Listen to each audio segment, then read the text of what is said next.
Hey guys, welcome to the Terror Series 7 day reviewing this, which is the Marvel Legends series Spider-Man Deluxe Retro Vintage Wave Kingpin action figure. So this is really cool, really blessed. Picked this up today at my local GameStop, and yeah, it's just really awesome. You know, it's one of the vintage, and it's got this really huge card. Like, this box is so huge. We got the Spider-Man logo up here, we got a nice clear view of Kingpin and box, and we have Marvel's Kingpin over here. On the back, we have the other characters in the wave. We have the reversible head. Also, please mind my Christmas display. I'm filming this in my living room. And then we have Spider-Man and Marvel's Kingpin up there. Now, I want to show this really quickly. This is the box, but I want to show it compared to a retro style box, just so you get the idea of how big this box really is. And I wouldn't say the box is big, it's just a really long card. And obviously, you know, this isn't like the exact proportions because it's kind of leaning a little bit. But just as you can see, the Kingpin one is so much bigger. And man, it looks awesome. So yeah, let's open this up. So here we have Kingpin out of packaging, and as you can see, it looks pretty cool. He's got the white coat on with the blue kind of ascot with the little gold button, and this is a new piece. It's mostly reused from the Kingpin BAF, but this part here is new. And then he's got the orange undershirt, which is pretty cool. He's got the red hanky, which I like. And something that I like too, and they did this on the original Kingpin figure, but they actually painted his sleeves black underneath his jacket, implying he has a black shirt on there, which I think is pretty cool. And this is a new head. I believe this head did come with the original figure, but this time it's got like little cuts on it. You can see where he's bleeding. He's got a black eye, like he's just been in a fight with somebody, and it's pretty cool. I like that they included this, and overall the design for him is really cool. He's got some nice creases and wrinkles, so it looks like an actual jacket. And he's got some buttons sculpted there, and it just looks pretty cool. And he does have his ring, which is molded and painted there. It's gold and red. And then moving down, he has like these purplish pants that look pretty good. And then he's got these really cool shoes. They're not painted, but they do have some nice details in them. And, you know, they definitely look like fancy shoes. I mean, he's the Kingpin, so you kind of expect him to have like kind of like fancy type shoes on. And let's see if it'll kind of like focus. Let's see. There we go. And as you can see, it's kind of like molded a little bit, so it looks pretty good. And yeah. Now, I will say one issue with this Kingpin figure, and this is more of an issue with the original.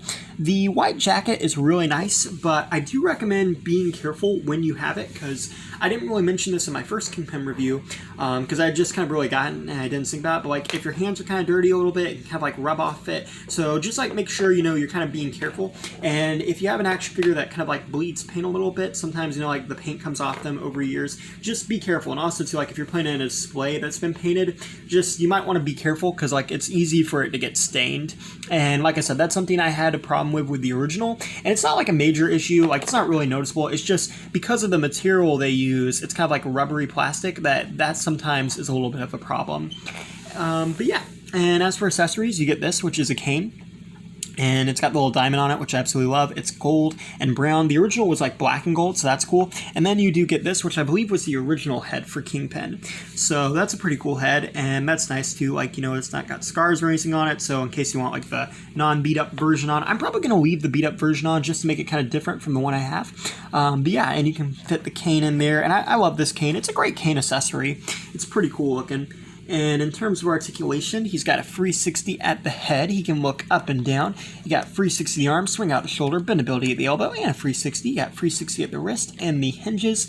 And then you got this weird joint here that kind of moves side to side. And this one moves a lot freely. On the one that I had originally, it was really stiff in here, and it kind of like slouched over. But this one actually moves really freely, so I like that. The legs forwards, backwards, and outwards. You got a 360 to the thigh. You got single joint knees.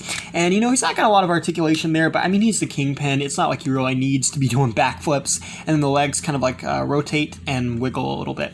So in terms of articulation, you know, pretty good. Like I said, he's the Kingpin. He's not Spider-Man. He doesn't really need to be doing backflips, but it's still really cool. And here's a comparison with the original 2019 Build-A-Figure Kingpin. I absolutely love this Build-A-Figure. It's one of my all-time favorites, if not my favorite. And it's a great figure in general. Just like you can kind of see where like it's a little bit darker on him a little bit. And that's just kind of like where I've touched it a little bit, you know, without washing my hands. And it's just really the material that they kind of use mixed with the paint. So just keep that in mind with this one. And it's not like a major issue because it's not really noticeable unless you're really looking at it. You probably can't even see it on camera. It's just something I've noticed. And to be honest, I don't mind them like remaking this action figure because this was a great action figure, and I always wanted to get 2 of this Kingpin. So I'm really happy they remade it, but like with new kind of like variant at a lot cheaper price, so it allows me to get that. And I just think, yeah, I think this is a great release in general. You know, I mean, like I said, the Kingpin Build-A-Figure was one of the best, and it's really cool. And like I was saying too about the heads, you can see it is the same head.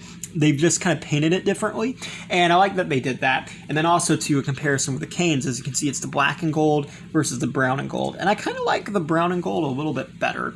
And then here's a comparison really quickly with the vintage Spider-Man from this wave. If I can get him to stand up. And as you can see, it's really cool to see like a vintage Spidey compared to a vintage Kingpin. And then here we have the also vintage Daredevil. And, you know, I love how they do this. They do this a lot of times with the Spider-Man assortments. Like, they'll include a Daredevil character or Daredevil himself. Like, I mean, with this wave, it was mostly like a Spider-Man wave. But you also had Daredevil in it. You had Electro, who is sometimes a Daredevil villain. And also Mysterio, who's sometimes a Daredevil villain. Mostly Spider-Man villains, but Kingpin, who is obviously a Daredevil villain. So it's really cool because it's kind of like you're getting 2 of New York's vigilantes mixed in. Kind of like, even though it's a Spider-Man wave, they're kind of like secretly hiding it as a Daredevil wave too. And it looks really cool to see like a 90s style Daredevil with 90s style Kingpin. So I like that. Or, you know, kind of like more retro animated look, even though Daredevil didn't really look like this in the animated series.